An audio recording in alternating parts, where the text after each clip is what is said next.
रामलला हम आ गए, मंदिर वहीं बना गए, तारीख भी बता गए। कान खोल कर सुनिए, तैयारी कर लीजिए, विरोधियों को बता दीजिए, अयोध्या का रास्ता दिखा दीजिए, साथ में बता दीजिएगा तारीख है 22 जनवरी 2024 और जोर से बोलिए जय श्री राम, सियावर रामचंद्र की जय। मेरे साथ पूरी ताकत से बोलिए जय श्री राम। कार सेवकों पर गोलियां चली, सरयू लाल हुई, आराध्य भगवान श्री राम के अस्तित्व पर सवाल उठा, हर दिन तारीख पूछी गई और क्या क्या नहीं बोला गया, लेकिन हर चीज का जवाब मिला और वो जवाब है 22 जनवरी 2024। दुनिया देखेगी इस दिन भारत का वैभव, अयोध्या का उत्साह और भक्तों की खुशी, जब प्रधानमंत्री नरेंद्र मोदी प्राण प्रतिष्ठा के लिए अयोध्या पहुंचेंगे। प्राण प्रतिष्ठा 22 जनवरी को होगी। रामलला की प्राण प्रतिष्ठा लोकसभा चुनावों की संभावित घोषणा से ठीक पहले हो रही है। इससे साफ संदेश जाता है कि यहीं से बीजेपी 2024 के चुनाव कैंपेन की अपनी शुरुआत कर देगी। लेकिन उससे पहले भी पीएम मोदी ने एक बड़ा मास्टर स्ट्रोक चल दिया है, वो है प्राण प्रतिष्ठा समारोह में शामिल होने के निमंत्रण को स्वीकार कर लेना।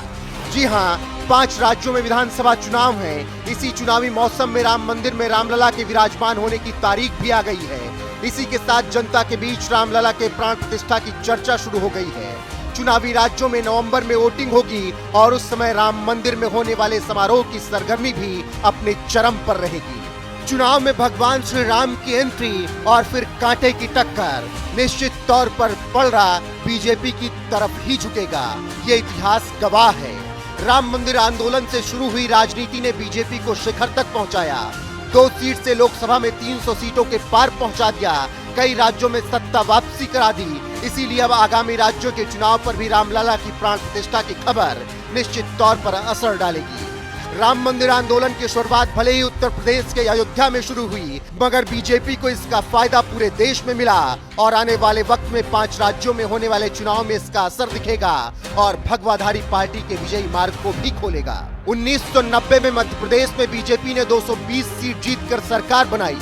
बीजेपी ने कांग्रेस से ज्यादा 39.14% वोट हासिल किए थे। राम मंदिर लहर के कारण ही कांग्रेस 250 सीटों से 56 सीट पर सिमट गई थी। इस चुनाव में बीजेपी को 162 सीटों का फायदा हुआ था।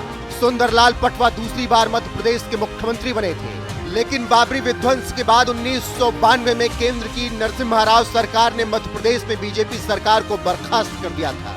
2003 में हिंदुत्व और विकास का कॉम्बिनेशन बना तो बीजेपी केंद्र में सत्ता में आ गई। छत्तीसगढ़ में भी राम मंदिर आंदोलन का असर दिखा था। राम मंदिर आंदोलन के बाद राजस्थान में भी बीजेपी मजबूत हुई थी। भैरव सिंह शेखावत दूसरी बार मुख्यमंत्री बने थे। बाबरी विध्वंस के बाद केंद्र ने राजस्थान में भी बीजेपी सरकार को बर्खास्त कर दिया था। राष्ट्रपति शासन खत्म होने के बाद 1993 में दोबारा चुनाव हुए। बीजेपी ने 95 सीटें जीतकर दोबारा सरकार बनाई थी। भैरव सिंह शेखावत तीसरी बार सीएम बने, पूरे 5 साल सरकार चली। मतलब राम मंदिर आंदोलन ने बीजेपी को शून्य से शिखर तक पहुंचा दिया।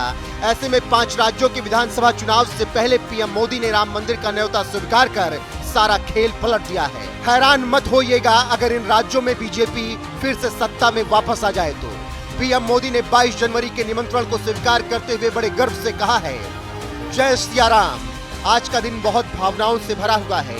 अभी श्री राम जन्मभूमि तीर्थ क्षेत्र ट्रस्ट के पदाधिकारी मुझसे मेरे निवास स्थान पर मिलने आए थे। उन्होंने मुझे श्री राम मंदिर के प्राण प्रतिष्ठा के अवसर पर अयोध्या आने के लिए निमंत्रित किया है। मैं खुद को बहुत धन्य महसूस कर रहा हूँ। ये मेरा सौभाग्य है कि अपने जीवन काल में मैं इस ऐतिहासिक अवसर का साक्षी बनूंगा। पीएम मोदी के साथ ही ये पूरा देश और श्री राम में आस्था रखने वाले दुनिया भर के भक्त इस ऐतिहासिक अवसर के साक्षी जरूर बनेंगे और इतिहास के पन्नों में तारीख लिखी जाएगी 22 जनवरी सन 2024 और एक साथ सभी बोलेंगे जय जय श्री राम।